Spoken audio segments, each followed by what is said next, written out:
আসসালামু আলাইকুম। কিছুদিন আগে আমি মাওলানা হুসামউদ্দিন চৌধুরী ফুলতলি সাহেবকে ডিফেন্ড করে একটি ভিডিও আপলোড করেছিলাম।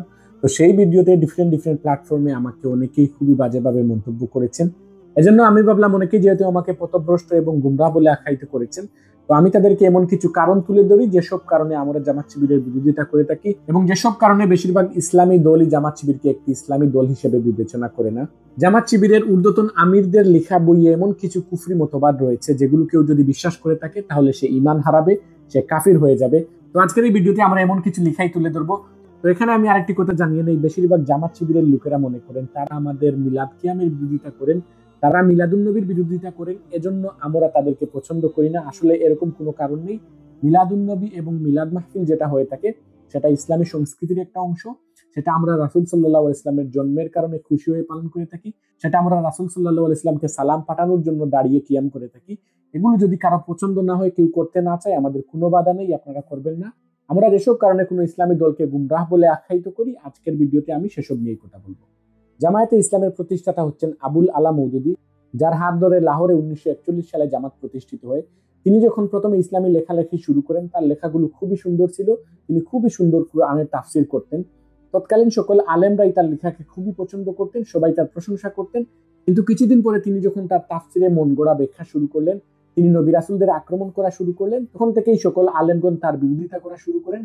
কিন্তু আবুল আলা মওদুদী তার জীবিতকালে কখনোই নিজের ভুল স্বীকার করেননি এবং তিনি তার লেখার কোথাও কোনো সংশোধনের প্রয়োজন মনে করেননি। তিনি তার কুরআনের 4টি পরিভাষা বইয়ের 14 এবং 15 নম্বর পৃষ্ঠায় লিখেছেন, কুরআন নাজিলের 100 বছর পর তা পরিবর্তিত হয়ে গেছে। নাউজুবিল্লাহ। এই একটি মাত্র উক্তি আপনার ঈমান যাওয়ার জন্য যথেষ্ট। আপনার সকল আমলনামাকে ধ্বংস করে আপনাকে কাফের বানানোর জন্য এটাই পর্যাপ্ত। কারণ আল্লাহ রাব্বুল আলামিন সূরা হিজরে বলেছেন, ইন্না নাহনু নাযালনা যিকরা ওয়া ইন্না লাহু লাহাফিজুন। আল্লাহ কুরআনকে নিজে নাজিল করেছেন এবং তা সংরক্ষণের দায়িত্ব আল্লাহ নিজে নিয়েছেন। তো আল্লাহ রাব্বুল আলামিন যে জিনিসের সংরক্ষণের দায়িত্ব নিয়েছেন, সেই জিনিসটা পরিবর্তিত হয়ে যাবে, সেটা বিশ্বাস করা সরাসরি আল্লাহর কথার সাথে কন্ট্রাডিক্টরি, আল্লাহর কথার সরাসরি বিরোধিতা করা। তো কেউ যদি আল্লাহর কথার বিরোধিতা করে থাকে, সে আর কি মুসলিম থাকতে পারে? পবিত্র কুরআনের বিভিন্ন জায়গায় এসেছে যে আল্লাহর বাণীকে অস্বীকার করে, যে আল্লাহর রাসূলকে অস্বীকার করে, সে সরাসরি কাফের। তো এখানে বিতর্কের কোনো অবকাশ নেই যে এক আলিম বলবেন এটা, আরেক আলিম বলবেন সেটা। যেটা আল্লাহ রাব্বুল আলামিন সরাসরি বলে দিয়েছেন, সেটার আর বিরোধিতা করার কোনো অবকাশ নেই। উনার আরেকটি মতবাদ হচ্ছে যে আল্লাহ তার বান্দার উপর জুলুম করেন, যেখানে আল্লাহ রাব্বুল আলামিন সূরা নিসা 40 নম্বর আয়াতে বলেছেন, আল্লাহ তাআলা শস্যের দানা পরিমাণ অর্থাৎ সামান্য পরিমাণ জুলুম ও বিচার করেন না। এবং সূরা ইউনূসের 44 নম্বর আয়াতে আল্লাহ রাব্বুল আলামিন বলেছেন, আল্লাহ তাআলা মানুষের উপর সামান্য জুলুম বা অবিচার করেন না, কিন্তু মানুষ নিজেই নিজের উপর অবিচার করে থাকে।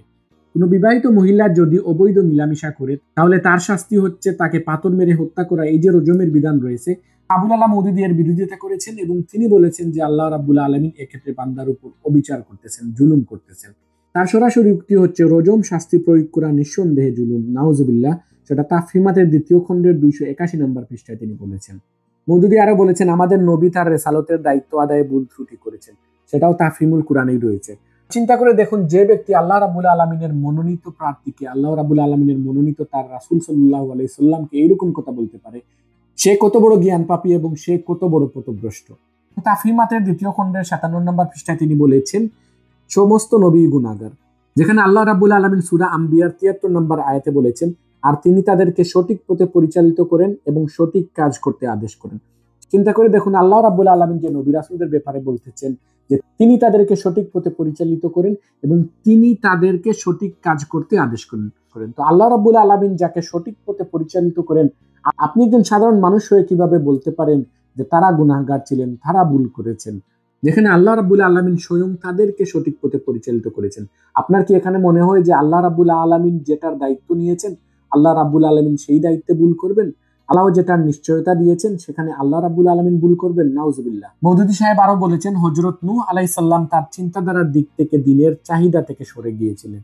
সেটাও তাফহিমুল কুরআনে রয়েছে। তো এই যে আমি মাত্র কয়েকটি পয়েন্ট তুলে ধরলাম, এরকম অসংখ্য কথাবার্তা রয়েছে যেগুলো মওদুদী সাহেব ওনার বিভিন্ন কিতাবে বলেছেন। যে সকল উক্তিকে যদি কেউ বিশ্বাস করে থাকে, তাহলে তার ঈমান সরাসরি চলে যাবে, যেখানে প্রশ্নের কোনো অবকাশ থাকবে না। তো শুধু মওদুদী সাহেব নয়, এরকম বড় বড় জামাতের লেখক যারা রয়েছেন, তাদের মধ্যে অনেকেই এরকম ইসলামকে নিয়ে, নবী রাসূলদেরকে নিয়ে অনেক গর্হিত কথাবার্তা বলেছেন, অনেক কুফরি কথাবার্তা বলেছেন। এইসব কারণেই সুন্নি মুসলিমরা ওনাদের সবসময় বিরোধিতা করে থাকে এবং ওনাদেরকে পথভ্রষ্ট একটি ইসলামী দল হিসেবে আখ্যায়িত করে থাকে। এখন অনেকেই বলতে পারেন মওদুদী সাহেব ব্যক্তি হিসেবে ভুল করেন, এটা কি জামাতের দলের দোষ? এটা কি সবাই যারা জামাতে ইসলামী করে তারা এটা বিশ্বাস করে থাকে? হ্যাঁ, অবশ্যই তারা এটা বিশ্বাস করে থাকে। যদি তারা এটা বিশ্বাস না করতো তাহলে তারা এইসব বইতে সংশোধনী আনতো, অথবা এইসব বইকে তারা বর্জন করে অফিসিয়ালি তারা অ্যানাউন্স করতো যে তারা আবুল আলা মওদুদী সাহেবের যে চিন্তাধারা রয়েছে সেটার বাইরে তারা মওদুদী সাহেবের মতবাদে বিশ্বাসী নয়।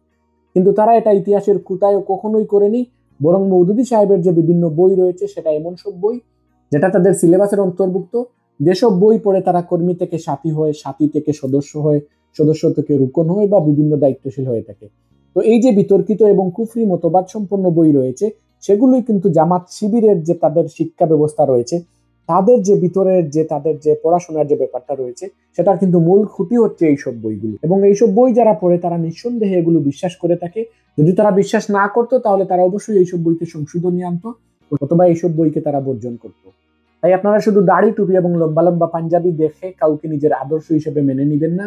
আকীদা বিশ্বাস হচ্ছে প্রথম। আপনার যদি আকীদা ঠিক না থাকে তাহলে আপনি যদি 24 ঘন্টা আল্লাহর ইবাদত করেন তাহলে সেটা কখনোই আপনার কোনো কাজে আসবে না। মনে রাখবেন, মুনাফিকদেরও লম্বা দাড়ি ছিল, মুনাফিকদেরও মাথায় টুপি ছিল, তারাও নামাজ পড়তো এবং দেখা গেছে তারা সাধারণ সাহাবীদের থেকেও বেশি ইসলামিক বিষয়ে আগ্রহী থাকতেন, কিন্তু তারাই অন্তরে মুনাফিক ছিলেন এবং তারাই পথভ্রষ্ট এবং তারাই জাহান্নামী ছিলেন। আরেকটি কথা হচ্ছে, সব জ্ঞানীই কিন্তু সাধু নন। কিছু জ্ঞানী রয়েছেন যারা জ্ঞান পাপী। ইবলিশেরও জ্ঞান ছিল, আবু জাহেলেরও জ্ঞান ছিল, কাদিয়ানিরও জ্ঞান ছিল। এরকম অসংখ্য ব্যক্তি রয়েছেন যারা তাদের জ্ঞানের কারণেই পথভ্রষ্ট হয়েছেন।